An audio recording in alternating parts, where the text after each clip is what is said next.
યુવતીનો અકસ્માત કરનાર એસએમસીના ડમ્પર ચાલકની ધરપકડ કરી લેવામાં આવી છે। સુરતના અડાજણ વિસ્તારમાં આ દુર્ઘટના ઘટી હતી, જ્યાં ડમ્પર ચાલક અહેમદ હુસૈનની ધરપકડ કરી લેવામાં આવી છે। અકસ્માત બાદ ડમ્પર ચાલકે ભાગવાનો પણ પ્રયાસ કર્યો હતો। ટ્રાફિક ડીસીપીએ કહ્યું કે ભારે વાહનોને પ્રવેશતા અટકાવવા 12 પોઈન્ટ પર કાર્યવાહી થઈ છે। સમયમર્યાદા વગર પ્રવેશતા ભારે વાહનો સામે કાર્યવાહી યથાવત છે। લાયસન્સ રદ કરવા સુધીની કાર્યવાહીની પોલીસની તૈયારી છે।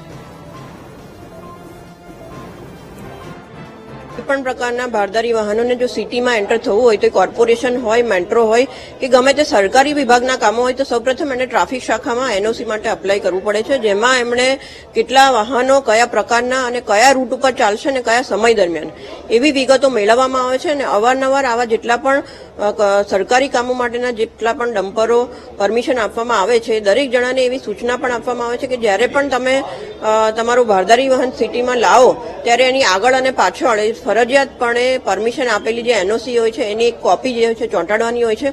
અને આમ છતાં પણ જ્યારે આવા પ્રકારના એક્સિડન્ટ થાય તો પોલીસ સ્ટેશન તરફથી જે પણ ફેટલ એક્સિડન્ટ થયું છે એમના ડ્રાઈવરનું લાયસન્સ સસ્પેન્ડ કરવા માટેની કાર્યવાહી પણ આરટીઓ તરફ કરવામાં આવે છે। કોઈ પણ વાહન ફેટલ એક્સિડન્ટ કરે છે તો ચોક્કસપણે એના ડ્રાઈવરનું લાયસન્સ સસ્પેન્ડ કરવા માટેની કાર્યવાહીનો રિપોર્ટ આરટીઓ તરફ જાય છે। અને આગલા વર્ષે પણ આવા લગભગ 600 થી વધારે જે છે વાહન ચાલકોના લાયસન્સ સસ્પેન્ડ કરવા માટે આરટીઓને રિપોર્ટ પણ કરવામાં આવ્યો છે। સુરત શહેર ટ્રાફિક શાખા દ્વારા કુલ 15 થી વધારે ટીમો છે રિજિયન વાઇઝ એવા પોઈન્ટો પર તૈનાત કરવામાં આવે છે રોજે રોજ કે જ્યાંથી ભારદારી વાહનોની એન્ટ્રી થાય છે અને એના પ્રતિબંધિત સમય સિવાયના સમય દરમિયાન ડમ્પરો જે પ્રવેશે છે એના કરતા જે પ્રતિબંધિત સમય દરમિયાન જે ડમ્પરો સિટીમાં પ્રવેશે છે એમના વિરુદ્ધ એમને ડિટેન કરી અને કાયદેસરની કાર્યવાહી પણ કરવામાં આવે છે।